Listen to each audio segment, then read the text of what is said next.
গুমের নির্দেশদাতা হিসেবে শেখ হাসিনার সম্পৃক্ততা পেয়েছে তদন্ত কমিশন। শনিবার বিকেলে রাষ্ট্রীয় অতিথি ভবন যমুনায় প্রধান উপদেষ্টার কাছে প্রাথমিক প্রতিবেদন জমা দেয় তারা। প্রতিবেদনে র্যাব বিলুপ্তির সুপারিশ করা হয়েছে। আনফোল্ডিং দ্য ট্রুথ শিরোনামের রিপোর্টে এ পর্যন্ত ১,৬৭৬টি অভিযোগের মধ্যে ৭৫৮টি যাচাই বাছাই করা হয়েছে বলে জানায় কমিশন। শেখ হাসিনা ছাড়াও সেনা কর্মকর্তা, অবসরপ্রাপ্ত major general Tariq Ahmed Siddique, major general Ziaul Hasan এবং পুলিশ কর্মকর্তা মনিরুল ইসলাম ও হারুনুর রশিদ জড়িত বলে উল্লেখ করা হয়েছে। এ সময় কমিশনের সদস্যরা অধ্যাপক ইউনুসকে আয়নাঘর পরিদর্শনের অনুরোধ জানান।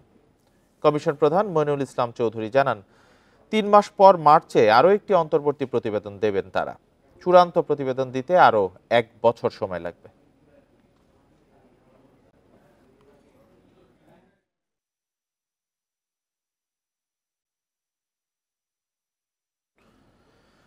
খুলনা রেল স্টেশনে ডিজিটাল বোর্ডে নিষিদ্ধ ছাত্র সংগঠন ছাত্রলীগের ফিরে আসার বার্তা প্রকাশের ঘটনায় বিক্ষোভ করেছে রেলওয়ে শ্রমিক দল ও স্থানীয় বিএনপি নেতারা। এই ঘটনায় একজনকে আটক করেছে পুলিশ। শনিবার রাতে হঠাৎ করে খুলনা রেল স্টেশনের মূল ফটকের ডিজিটাল বোর্ডে ভেসে ওঠে ছাত্রলীগ ফিরে আসার বার্তা। এ ঘটনায় তাৎক্ষণিক প্রতিবাদ ও বিক্ষোভ করেন রেলওয়ে শ্রমিক দলের নেতারা। এ সময় বিক্ষুব্ধ জনতা ডিজিটাল বোর্ড অপারেটর ঠিকাদারি প্রতিষ্ঠানের কর্মী আসলাম হোসেন সেন্টুকে আটক করে পুলিশে দেয়। তদন্ত শেষে এ বিষয়ে ব্যবস্থা নেওয়া হবে বলে জানিয়েছে পুলিশ।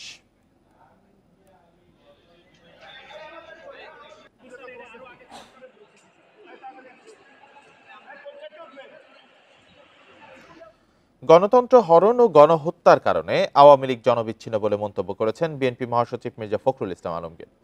আর সিপিবি নেতা রুহিন হোসেন প্রিন্স বলেছেন, ২৪-এর গণ অভ্যুত্থানের অর্জন যেন বৃথা না যায় সে লক্ষ্যে ঐক্যবদ্ধ থাকতে হবে। শনিবার সকালে শহীদ বুদ্ধিজীবী স্মৃতিসৌধে শ্রদ্ধা জানিয়ে এসব কথা বলেন তারা। মিরপুর স্মৃতিসৌধ ও রায়েরবাজার বধ্যভূমিতে সর্বস্তরের জনতার সঙ্গে জাতির শ্রেষ্ঠ সন্তানদের শ্রদ্ধা জানাতে আসেন রাজনৈতিক দল ও নানা সাংস্কৃতিক সামাজিক সংগঠনের নেতাকর্মীরা। ফুলেল শ্রদ্ধা জানানোর পর নীরবে দাঁড়িয়ে স্মরণ করা হয় জাতির সূর্য সন্তানদের। এ সময় মুক্তিযুদ্ধ বিষয়ক উপদেষ্টা জানান, মুক্তিযুদ্ধকে ৭১-এর প্রেক্ষাপটেই দেখতে হবে, বর্তমান বাস্তবতায় নয়। জনগণ মুক্তিযুদ্ধে অংশগ্রহণ করেছে, তারা যে অবদান কিংবা যে ত্যাগ, যে বীরত্ব মুক্তিযুদ্ধে প্রদর্শন করেছে সেটা ৭১-এর নিরিখে নির্ণীত হবে। এটা এখনকার প্রেক্ষাপটে তো সেটাকে বিবেচ্য বিষয়ে আনা যাবে না, কারণ এটা একটা ঐতিহাসিক ব্যাপার, ইতিহাসকে তো পাল্টানো যায় না। এর আগে মিরপুর বুদ্ধিজীবী স্মৃতিসৌধে শ্রদ্ধা জানান বিএনপির মহাসচিব মির্জা ফখরুল ইসলাম আলমগীর। এ সময় বৈষম্যহীন দেশ গড়ার প্রত্যয় জানিয়ে আওয়ামী লীগকে উদ্দেশ্য করে তিনি বলেন, গণতন্ত্র হত্যা করার কারণেই জনবিচ্ছিন্ন হয়েছে তারা। যারা জনগণ থেকে সরে যায়, যারা গণতন্ত্রকে হত্যা করেছে, যারা মানুষকে হত্যা করেছে, গণতন্ত্রকামী স্বাধীনতা মানুষদেরকে যারা স্বাধীনতায় বিক্রি করে দিয়েছে, তারা অবশ্যই জনগণ থেকে বিচ্ছিন্ন হয়ে গেছে। সঙ্গত কারণেই আজকে তারা সেখানে অনুপস্থিত। অতীত অভিজ্ঞতার কথা তুলে ধরে ২৪-এর গণ অভ্যুত্থানের অর্জন যেন বৃথা না যায় সে লক্ষ্যে সবাইকে ঐক্যবদ্ধ থাকার আহ্বান জানান বাম দলের নেতারা। যখন একটা স্বাধীনতা অর্জন করি, গণ অভ্যুত্থানের বিজয় অর্জন করি, তখন কিন্তু অপশক্তি আমাদেরকে টেনে ধরতে চাই। সুতরাং এইবার যে ২৪-এর গণ অভ্যুত্থান করলাম, আমাদের পেছনে অনেক অপশক্তি আছে, সেই অপশক্তিকে রুখে দাঁড়াতে হবে। আমি ৩টি অপশক্তির কথা বলি। প্রথমত হচ্ছে যারা পতিত হলো, তারা চাইবে আমরা যাতে ব্যর্থ হই ফিরে আসতে। যে অঙ্গীকারে শিক্ষার্থীদের ২৪-এর গণ অভ্যুত্থান তা যদি পূর্ণতা না পায়, তবে শহীদদের আত্মত্যাগ ভুলুণ্ঠিত হবে বলে সতর্ক করেন সাংস্কৃতিক ব্যক্তিত্বরাও। রেজওয়ানুল হক, ইন্ডিপেন্ডেন্ট নিউজ, ঢাকা। সংস্কার শেষে নির্বাচনের মাধ্যমে রাজনীতিবিদদের হাতে ক্ষমতা দিয়ে অন্তর্বর্তী সরকার চলে যাবে বলে জানিয়েছেন পররাষ্ট্র উপদেষ্টা মোহাম্মদ তৌহিদ হোসেন। শনিবার দুপুরে নরসিংদীর বেলাব উপজেলা সম্মেলন কক্ষে এক মত বিনিময় সভায় তিনি এই কথা বলেন। একটি অস্থিতিশীল পরিস্থিতিতে অন্তর্বর্তী সরকার দায়িত্ব নিয়েছে জানিয়ে বলেন, গণতান্ত্রিক রাজনৈতিক দলের কাছে ক্ষমতা হস্তান্তর করে অন্তর্বর্তী সরকার তার দায়িত্ব ও কর্তব্য সম্পন্ন করবে। এ সময় তিনি আরও জানান, ভারতকে স্পষ্ট বার্তা দেওয়া হয়েছে, দুদেশের স্বার্থ সমানভাবে রক্ষা করে সম্পর্ক বজায় রাখতে হবে। সে লক্ষ্যে পররাষ্ট্র মন্ত্রণালয় কাজ করছে বলেও জানান উপদেষ্টা। আমি মনে করি না যে সবকিছু একদিনে অর্জন করা সম্ভব নয়, সময় লাগে সবকিছুতে। কিন্তু অন্তত যেন মৌলিক রিফর্ম এবং তারপরে যে এই যে আপনার রিফর্মের পথ থেকে যেন সরে যেতে না পারে সেই ট্রেনটা, এইটুকু ব্যবস্থা করে দিয়ে আমাদের উপর যে দায়িত্বটা দেওয়া হয়েছে সেই দায়িত্বটা অর্পণ করে রাজনীতিবিদদের হাতে ক্ষমতা দিয়ে আমরা চলে যাব, তারা দেশ চালাবে। গণ অভ্যুত্থানের চেতনার সাথে বিশ্বাসঘাতকতা করলে প্রধান উপদেষ্টাকেও ছাড় দেওয়া হবে না বলে হুঁশিয়ারি দিয়েছেন জুলাই শহীদ স্মৃতি ফাউন্ডেশনের সাধারণ সম্পাদক সার্জিস আলম। শনিবার দুপুরে রাজশাহী শিল্পকলা একাডেমিতে জুলাই শহীদ স্মৃতি ফাউন্ডেশনের একটি অনুষ্ঠানে তিনি এ হুঁশিয়ারি দেন। সার্জিস বলেন, বাংলার মাটিতেই শেখ হাসিনার বিচার হবে। সম্পর্ক ভালো রাখতে চাইলে শেখ হাসিনাকে ফেরত দিতে হবে ভারতকে। তিনি অভিযোগ করেন, আন্দোলনে গুলি চালানো পুলিশ সদস্যদের শাস্তির বদলে বদলি করে নতুন পোস্টিংয়ের তদবির চলছে। অনুষ্ঠানে রাজশাহী বিভাগের 46 জন শহীদ পরিবারকে জুলাই শহীদ স্মৃতি ফাউন্ডেশনের পক্ষ থেকে আর্থিক সহায়তা দেওয়া হয়। আমরা কোনো ক্ষমতা পিপাসু নয়, বিবেকবোধের জায়গায় যদি আমাদের মনে হয় যে কেউ আপনারা এই অভ্যুত্থানের স্পিরিটের সাথে বিশ্বাসঘাতকতা করছেন, even professor doctor Mohammad Yunus যদি হয়, আমরা তাকেও ছেড়ে কথা বলবো না। চট্টগ্রামে আইনজীবী সাইফুল ইসলাম হত্যা মামলায় গ্রেপ্তার রিপন দাস আদালতে স্বীকারোক্তিমূলক জবানবন্দি দিয়েছেন। শনিবার সন্ধ্যায় চট্টগ্রামের অতিরিক্ত চিফ মেট্রোপলিটন ম্যাজিস্ট্রেট সরকার হাসান শাহরিয়ারের আদালতে এ জবানবন্দি দেন তিনি। এ নিয়ে 3 আসামি আদালতে জবানবন্দি দিলেন। মামলার তদন্তকারী কর্মকর্তা মাহফুজুর রহমান জানান, ঘটনার দিন চিন্ময় কৃষ্ণ দাসের মুক্তির দাবিতে আদালত প্রাঙ্গণে স্লোগান দেন রিপন দাস। পরে চিন্ময়কে কারাগারে নিয়ে যাওয়ার সময় সেবক কলোনি এলাকায় চলে যান। সেখানে আইনজীবী সাইফুল ইসলামকে কুপিয়ে ও পিটিয়ে হত্যা করা হয়। হত্যাকাণ্ডে অংশ নেওয়া 10 থেকে 12 জনকে চেনেন রিপন দাস। এর আগে গত সোমবার আসামি চন্দন দাস এবং শুক্রবার রাজীব ভট্টাচার্য আদালতে স্বীকারোক্তিমূলক জবানবন্দি দেন।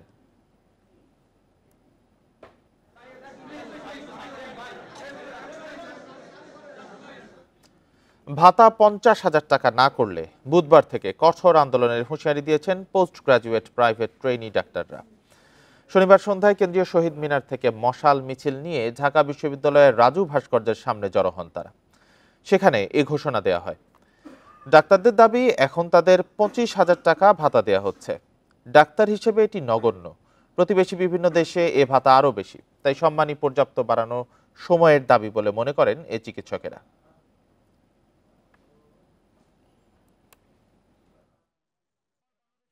আমরা বলতে চাই, হুঁশিয়ার করে বলতে চাই, যদি আপনারা এই যে ওদের 50,000 টাকা ভাতা দেওয়ার যে দাবি, এটা যদি না মেনে নেন, আমরা আরো বৃহত্তর কর্মসূচিতে যাব। আমরা পুরো এশিয়ার মধ্যে সর্বনিম্ন টাকা চাচ্ছি। আমরা শুধু খেয়ে পরে বাঁচতে চাই, একজন বিশেষজ্ঞ ডাক্তার হইতে চাই, দেশের বৈষম্য দূর করতে চাই, দেশের মানুষকে সেবা প্রদান করতে চাই। 11 মাসের লড়াইয়ে রাখাইনের মংডু টাউনশিপের নিয়ন্ত্রণ নিয়েছে আরাকান আর্মি। তাদের সঙ্গে রোহিঙ্গাদের বিরোধ থাকায় আবারও সামনে এসেছে অনুপ্রবেশের আশঙ্কা। তবে বড় পরিসরে সেই সুযোগ দেখছে না স্থানীয় প্রশাসন। প্রতিরোধে জোরদার করা হয়েছে সীমান্ত টহল। বাংলাদেশ মিয়ানমার সীমান্তের মাঝ দিয়ে বইছে নাফ নদী। এর 8 কিলোমিটার দূরেই মিয়ানমারের রাখাইন রাজ্য।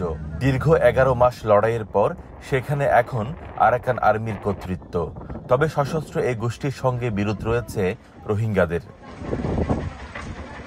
এর জের ধরে নতুন করে রোহিঙ্গা অনুপ্রবেশের অশনি সংকেত বাংলাদেশের সামনে। আর সে আশঙ্কার কথাই জানাচ্ছেন সীমান্তবাসী। এরিয়াটা নাকি আরাকান আর্মিরা দখল করে ফেলেছে। যারা এখানে বর্তমানে এখন যারা এখানে রয়েছেন, তারাও বাংলাদেশে আসার জন্য তারা হাওয়া করতেছে। বিভিন্ন ক্যাম্পের মধ্যে অবস্থান করছে। তারা যে কোনো মুহূর্তে এই বাংলাদেশে অনুপ্রবেশ করার জন্য তারা খুবই ধরনের কি করতে প্রসেসিং করতেছে। যা ঢুকে গেছে এগুলা ব্যবস্থা না করে আবার নতুন সূত্রে ঢুকতেছে, মন্ডু থেকে আসতেছে, খবর পাইছি। এগুলা বন্ধ করার আকুল আবেদন জানালাম। তবে বড় ধরনের অনুপ্রবেশের সুযোগ দেখছেন না টেকনাফের উপজেলা নির্বাহী কর্মকর্তা। পাশাপাশি জানাচ্ছেন সীমান্তের আইনশৃঙ্খলা বাহিনীর টহল জোরদার করার কথা। এখনো পর্যন্ত আমাদের বাংলাদেশি সীমানায় বড় আকারে কোনো অনুপ্রবেশের কোনো ঘটনা আমরা শুনতে পাইনি।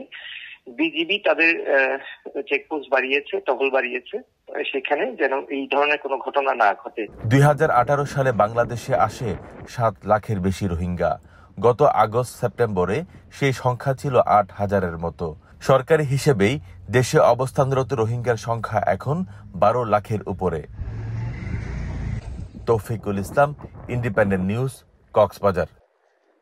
এয়ারপোর্ট গাজীপুর রুটে বিআরটি প্রকল্পের এসি বাস চলাচল শুরু হয়েছে।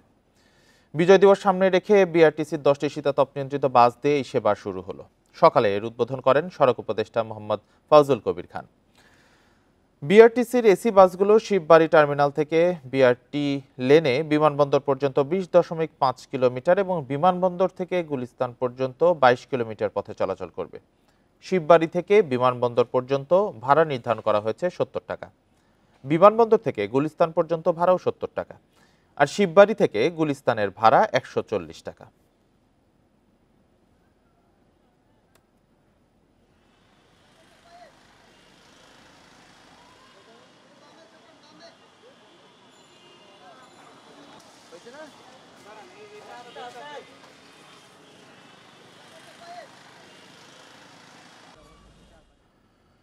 ঢাকা জয়দেবপুর রুটে 4 জোড়া কমিউটার ট্রেন চলাচল শুরু হয়েছে।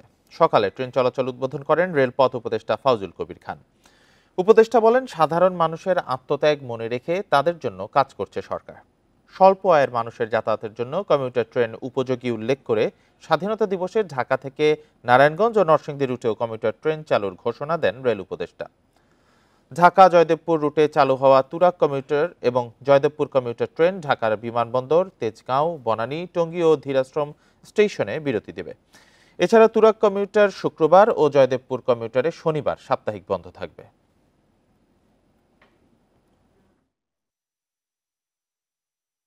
সাধারণ মানুষের যে প্রত্যাশা, সাধারণ মানুষের যে আত্মত্যাগ, যার বিনিময়ে আমরা আজকের এই অবস্থায় এসেছি, আমরা তাদেরকে ভুলে যাইনি।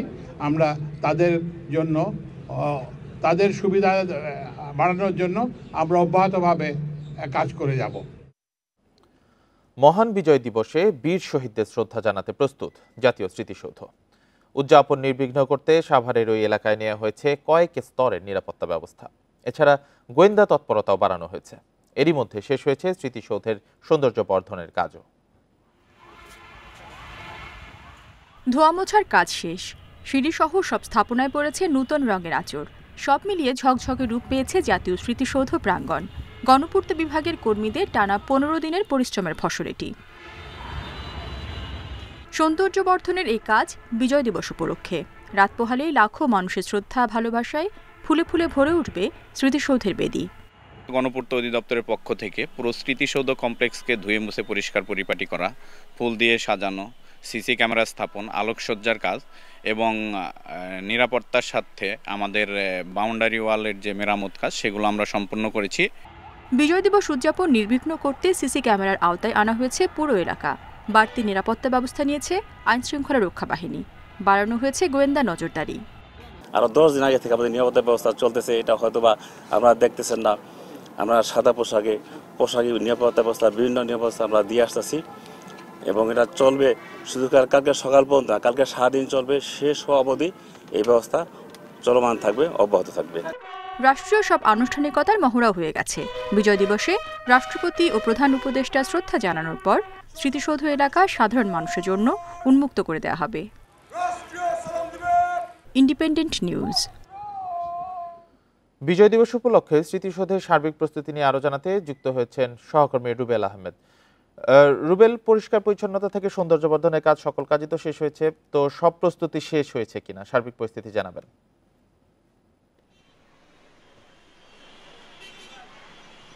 দেখুন, প্রতিবেদনটিতে আমরা যেমনটি বলছিলাম যে মহান বিজয় দিবস উপলক্ষে সাভারের জাতীয় স্মৃতিসৌধ কিন্তু ধুয়ে মুছে একদম পরিপাটি করে নতুন রূপে কিন্তু এই সাভার জাতীয় স্মৃতিসৌধকে সাজানো হয়েছে।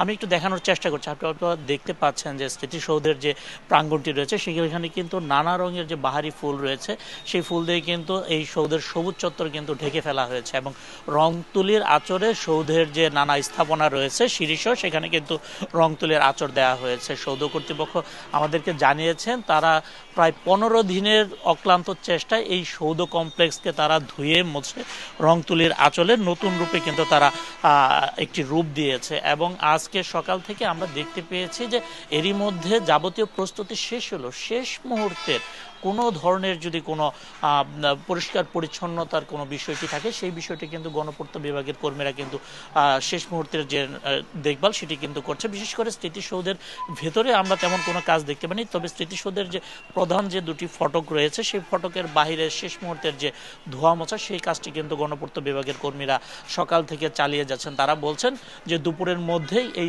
সৌধের যে ফটকের সামনের যে অংশটি রয়েছে এই অংশটিকে তারা পরিষ্কার পরিচ্ছন্নতা আওতায় এনে ফেলবেন। এবং নিরাপত্তার বিষয় যদি আমি একটু জানিয়ে রাখতে চাই, মহান বিজয় দিবস উপলক্ষে প্রতিবারের মতো এবারও কিন্তু ঢাকা জেলা পুলিশের পক্ষ থেকে বাড়তি নিরাপত্তা ব্যবস্থা নেওয়া হয়েছে। গতকালকে কিন্তু ঢাকা রেঞ্জের যিনি ডিআইজি রয়েছেন AKM আওলাদ হোসেন তিনি কিন্তু স্মৃতিসৌধের নিরাপত্তার বিষয় নিয়ে কিন্তু ব্রিফ করেছেন এই সৌধ প্রাঙ্গণে। তিনি আমাদেরকে জানিয়েছেন 3000-এরও অধিক পুলিশ সদস্য কিন্তু এই স্মৃতিসৌধ এবং আশপাশের এলাকায় কিন্তু মোতায়েন থাকবে বলে ঢাকা রেঞ্জের ডিআইজি আমাদেরকে জানিয়েছেন। এবং ট্রাফিক ব্যবস্থাপনা নিয়ে তিনি যেটি জানিয়েছেন, তিনি বলেছেন স্মৃতিসৌধের আশপাশের যে এলাকাগুলো রয়েছে, যে জেলাগুলো রয়েছে, যেমন মানিকগঞ্জ, গাজীপুর মেট্রোপলিটন এবং ঢাকা মেট্রোপলিটনের সাথে সমন্বয় করে কিন্তু এই ট্রাফিক ব্যবস্থাপনা কিন্তু তারা নিয়ন্ত্রণ করবে বলে আমাদেরকে জানিয়েছেন। এবং এই সৌধ প্রাঙ্গণ এলাকায় যে 3000 পুলিশ সদস্য মোতায়েন থাকছে, এর পাশাপাশি কিন্তু পুরো সাভার এলাকা জুড়ে কিন্তু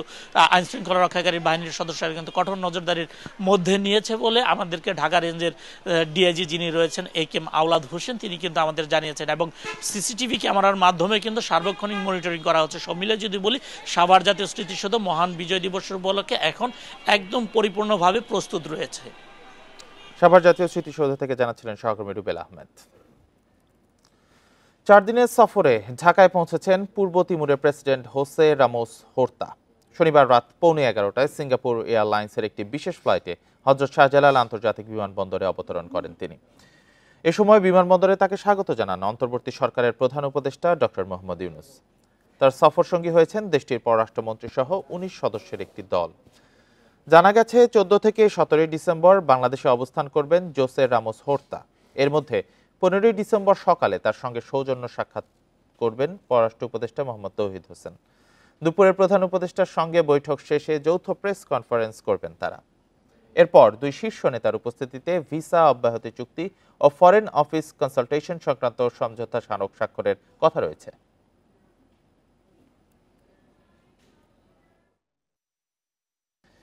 উত্তরের কয়েক জেলায় আজও বয়ে যাচ্ছে মৃদু শৈত্যপ্রবাহ।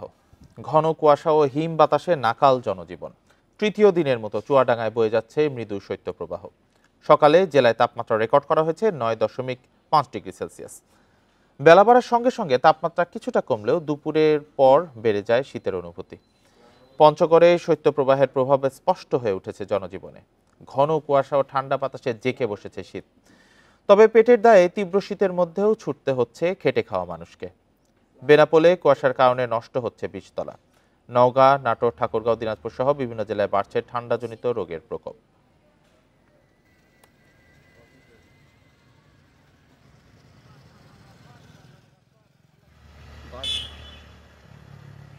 আবহাওয়া পরিস্থিতি নিয়ে জানাতে রংপুর ও রাজশাহী থেকে আছেন সহকর্মীরা। শুরুতে রংপুর থেকে জানাবেন সহকর্মী নজরুল ইসলাম। নজরুল, রংপুরের সর্বনিম্ন তাপমাত্রা কত ছিল আজকে? শীত পরিস্থিতি নিয়ে জানাবেন। ঠান্ডাজনিত রোগের প্রকোপ কেমন রয়েছে সেখানে? দেখুন, আসলে 1 তারিখ থেকে ডিসেম্বর 1 তারিখ থেকে পর্যন্ত কিন্তু আমরা দেখেছি যে 12 থেকে 10, 12 থেকে 11, 13 এরকম কিন্তু আসলে তাপমাত্রা উঠানামা করছে। আজকে কিন্তু তাপমাত্রা ছিল 14 অর্থাৎ 3 ডিগ্রি সেলসিয়াস তাপমাত্রা। এটি কিন্তু আসলে সর্বনিম্ন তাপমাত্রা রংপুরে। আর আমি যদি বলি যে রংপুর বিভাগের 8 জেলাতে কিন্তু মৃদু শৈত্যপ্রবাহ যেটি বয়ে যাচ্ছে। সব থেকে বেশি করে পঞ্চগড় আমরা যেটা জেনেছি যে আজকে 9.5 ডিগ্রি সেলসিয়াস এখানে তাপমাত্রা। প্রতিদিনই কিন্তু আমরা দেখি বিকেল থেকে রাত পর্যন্ত কিন্তু ঘন কুয়াশা এবং তীব্র ঠান্ডায় কিন্তু জনজীবন বিপর্যয় হতে পড়ছে। আপনারা নিশ্চয়ই জানেন যে এখানকার যারা খেটে খাওয়া মানুষ রয়েছে তারা কিন্তু দিনরাত তারা কষ্ট এবং দুর্ভোগে তারা পড়ে আছে। কারণ তাদের যে শীতে যে তারা বাসা থেকে বের হতে পারছে না, এটি তারা কিন্তু বারবার বলছেন। তবে আমরা যেটা জেনেছি যে জেলা প্রশাসনের পক্ষ থেকে কিন্তু তারা শীতবস্ত্র বিতরণ করা হচ্ছে। আজকেও কিন্তু আমরা যেটা জেনেছি যে সকাল 10টায় অর্থাৎ সেনাবাহিনীর পক্ষ থেকে কিন্তু শীতবস্ত্র বিতরণ করা হবে। এটি আসলে একটু আগে আমরা যেটা জেনেছি। তবে ঠান্ডা জনিত রোগে কিন্তু আক্রান্ত হয়ে আমরা দেখেছি মেডিকেল কলেজ হাসপাতালে এ পর্যন্ত প্রায় 300 উপরে কিন্তু শিশু এবং বৃদ্ধরা তারা অর্থাৎ ভর্তি রয়েছেন। এর মধ্যে আমরা দেখেছি যে আগুনে পুড়ে থেকে দগ্ধ হয়ে 2 নারী কিন্তু মারা গিয়েছে গত এক সপ্তাহে। আমরা একটু আগে কিন্তু যেটা খবর নিয়েছি যে গত 5 বছরের যে কথা আমি বলি, 5 বছরে 107 অর্থাৎ লোক কিন্তু তারা মারা গেছেন, অর্থাৎ শিশু এবং বৃদ্ধ আগুনের পয় থেকে দগ্ধ। এটি কিন্তু আসলে রংপুর বিভাগ থেকে বিভিন্ন জেলা থেকে কিন্তু এসে রংপুর মেডিকেল কলেজ হাসপাতালে উন্নত চিকিৎসা নেওয়ার ফলে কিন্তু তারা অর্থাৎ মারা গেছে। এক একজনের যে আগুনে দগ্ধ হওয়া কিন্তু 70 থেকে 60% তারা পুড়ে গেছে। এটি আসলে শীতের সময় কিন্তু এই দুর্ঘটনা ঘটে যায়। তবে মানুষকে সচেতন করার জন্য তার চিকিৎসকের পক্ষ থেকে নানাভাবে কিন্তু তারা পরামর্শ দিচ্ছেন যে শীতের সময় গরম কাপড় পরিধান করা এবং রাত্রে তারা গরম কাপড় পরিধান করে থাকার জন্য, এটি আসলে বলা হচ্ছে। তবে সব মিলিয়ে দেখা যাচ্ছে শীতের প্রভাব কিন্তু আস্তে আস্তে বেড়ে যাচ্ছে। আগামী 17 এবং 18 তারিখে শৈত্যপ্রবাহ অর্থাৎ বয়ে যাওয়ার সম্ভাবনা রয়েছে। 17-18 তারিখে শৈত্যপ্রবাহ বয়ে যাওয়ার একটা সম্ভাবনা রয়েছে রংপুরে। নজরুল সাথে থাকবেন। এবার রাজশাহী থেকে জানাবেন সহকর্মী মুস্তাফিজুর রহমান। মুস্তাফিজুর, রাজশাহীতে শীত কেমন অনুভূত হচ্ছে?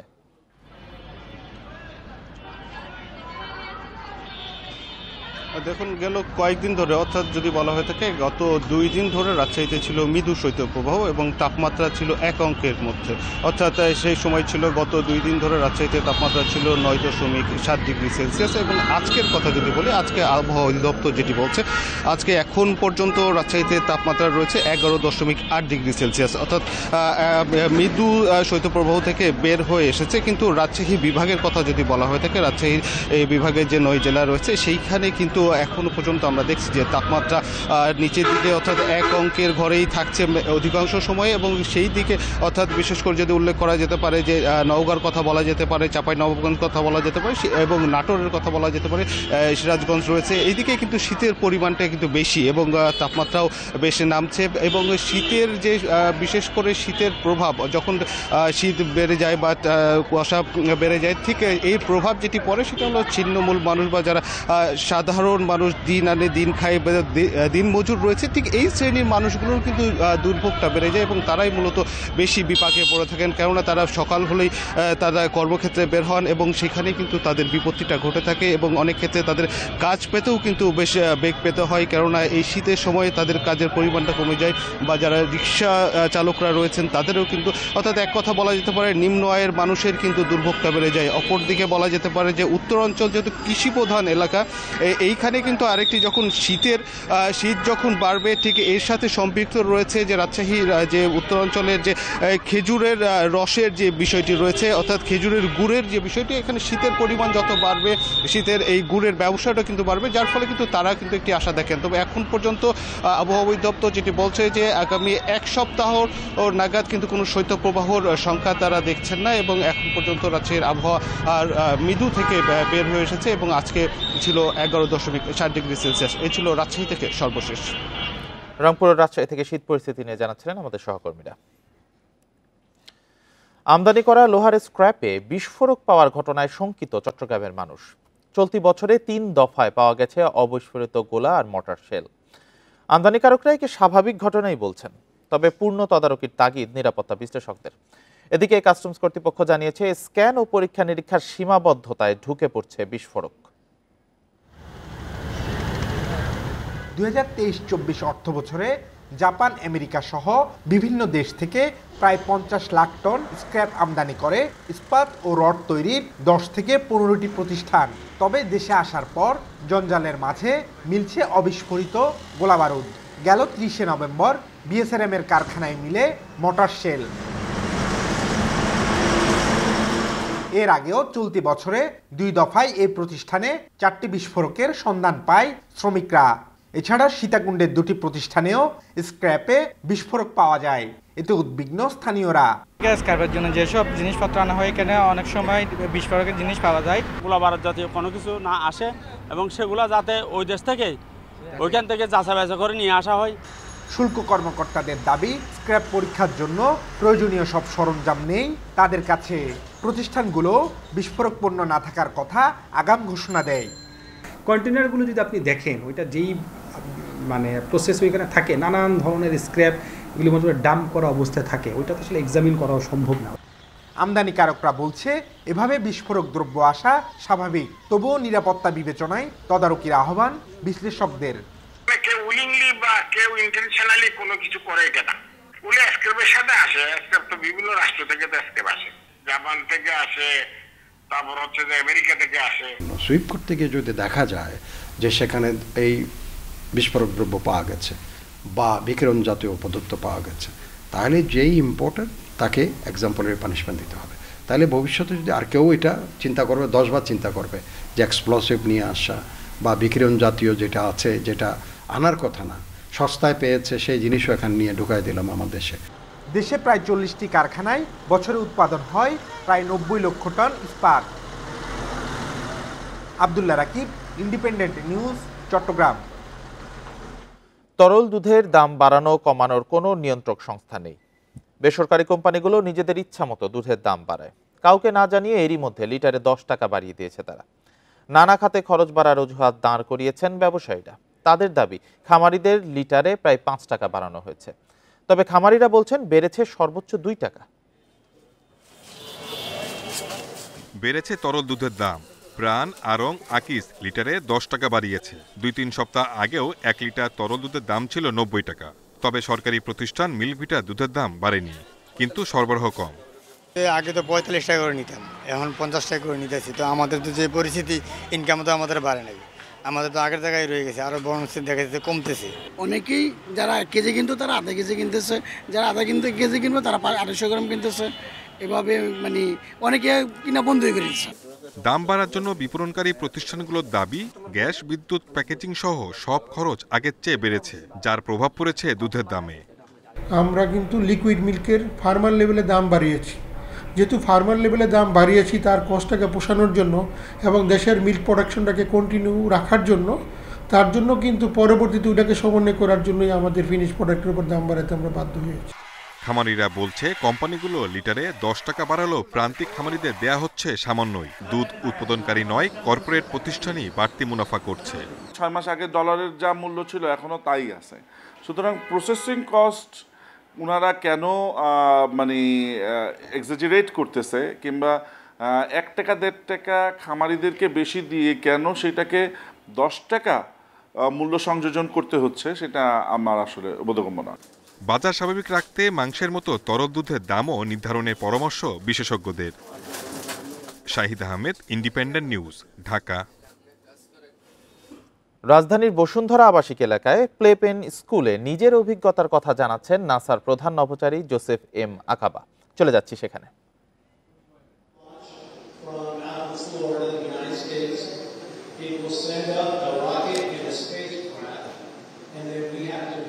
যুক্তরাষ্ট্র ভিত্তিক মহাকাশ গবেষণা সংস্থা নাসার প্রধান নভোচারী জোসেফ এম আকাবা তিনি সকাল 9টার দিকে রাজধানীর বসুন্ধরা এলাকায় অবস্থিত প্লেপেন স্কুলে আসেন এবং আসার পরে শিক্ষার্থীদের সাথে কৌশল বিনিময় করেন। কৌশল বিনিময় করার পর এখন তার যে অভিজ্ঞতা, মহাকাশে 306 দিন থাকার অভিজ্ঞতা, সেই অভিজ্ঞতা বর্ণনা করছেন এবং এখানে যারা শিক্ষার্থী আছেন তাদের সাথে তিনি অনেকটা হাসির ছলে শুরুতে শেয়ার করেছেন তিনি পিৎজা খেতে খুব পছন্দ করেন এবং সেই মহাকাশে যে 306 দিন ছিলেন সেখানে তিনি বেশিরভাগ সময় পিৎজা খেয়েই কাটিয়েছেন। এটি দিয়ে মূলত তিনি তার যে অভিজ্ঞতা বর্ণনা 306 দিনের সেটি শুরু করেন। এখন অন্যান্য যে বিষয় রয়েছে 306 দিনে তিনি কি করেছেন, সেখানে গবেষণার যে অংশ কি ছিল সেগুলি বর্ণনা করছেন। আমরা জানি যে বাংলাদেশে এই প্রথম নাসার প্রধান নভোচারীর আগমন এবং তিনি 2 দিনের সফরে বাংলাদেশে এসেছেন। আজকে শুরুতেই শিক্ষার্থীদের সাথে মতবিনিময় করছেন। এই মতবিনিময়ের মূল উদ্দেশ্য হচ্ছে শিক্ষার্থীদের বিজ্ঞান ভিত্তিক জ্ঞান চর্চার দিকে যাতে তারা আগ্রহ সৃষ্টি হয়, এই আগ্রহ সৃষ্টি করার জন্য তিনি শিক্ষার্থীদের সাথে শুরুতে মতবিনিময় করছেন। আমরা যতটুকু জেনেছি এখানে শিক্ষার্থীদের মতামত তিনি শুনবেন। এই নাসার যিনি প্রধান নভোচারী তিনি ধারণা করা হচ্ছে আরো ঘণ্টাখানেক শিক্ষার্থীদের সাথে তার যে অভিজ্ঞতা সেই অভিজ্ঞতার বর্ণনা করবেন এবং এখানে প্রতিকূল বেশ কিছু অবস্থার কথাও তিনি বর্ণনা করেছেন। মহাকাশে তার যে 306 দিনের অবস্থান, এই 306 দিনের অবস্থানে তার যে নির্দিষ্ট কিছু কাজ থাকে, এই কাজের বাইরেও তিনি মূলত কিভাবে সময় কাটিয়েছেন সে বিষয়টিও তিনি উল্লেখ করেছেন শিক্ষার্থীদের সাথে।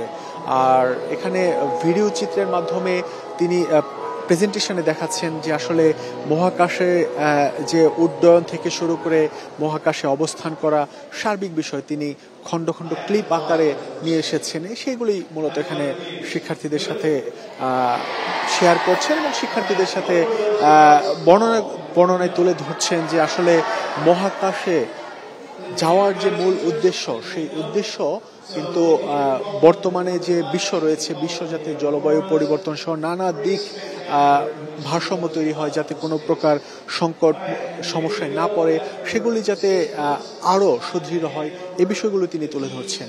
এখানে মহাকাশে তার যে অবস্থান ছিল 306 দিন, এই 306 দিনে তিনি যা যা করেছেন সবই খণ্ড খণ্ড ক্লিপ আকারে তিনি নিয়ে এসেছেন এবং সেগুলি বর্ণনা করছেন।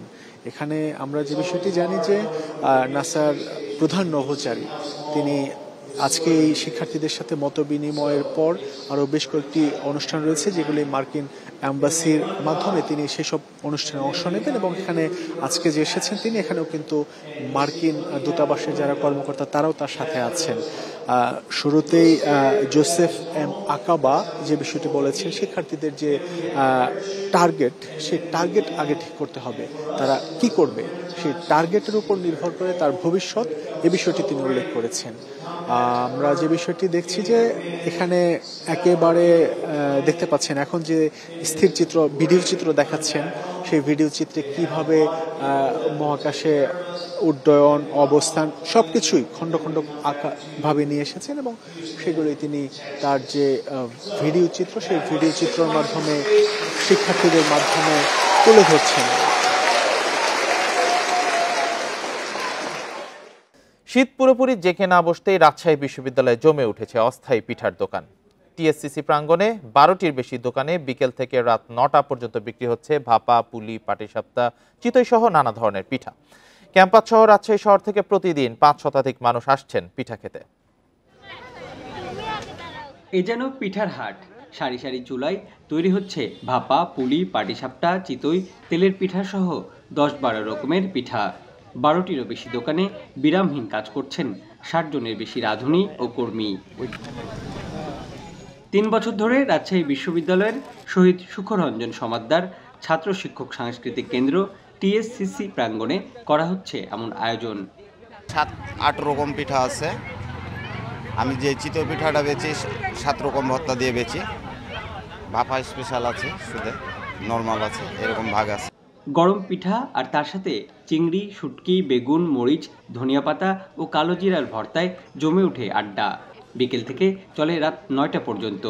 পিঠার একটা উৎসব মুখর পরিবেশ আমাদেরকে আসলে সত্যি অভিভূত করছে। আমি এবারে এসে দেখলাম এই জায়গাটা আসলে অনেক ভালো, মানে অনেক জমজমাট, আমার খুবই ভালো লাগতেছে। ক্যাম্পাসে এসে যে এই আমাদের শৈশবের পিঠাগুলো পাচ্ছে, এগুলো আমাদের মনের ভিতরে একটা শৈশবের তৃপ্তি প্রবাহ করছে। স্থানীয়দের পাশাপাশি বিশ্ববিদ্যালয় পড়ুয়া উদ্যোক্তাও আছেন 14 থেকে 15 জন। বন্ধু ও সহপাঠীরা মিলে দিয়েছেন স্টল, নিজেরাই করছেন খাবার পরিবেশনা। রাজশাহীতে এমনিও টিউশনি বা বিভিন্ন আয়ের সুযোগ কম, তো এদিক থেকে একটু আয়ের ব্যাপারেও ভালো হয় আর একটু অভিজ্ঞতা বাড়ে।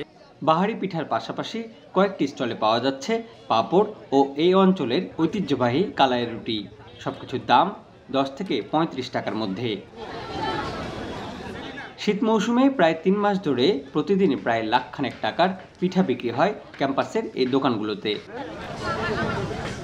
Mustafiz Gani, Independent News, Rajshahi. এই ছিল এখনকার সংবাদে। ধন্যবাদ সবাইকে।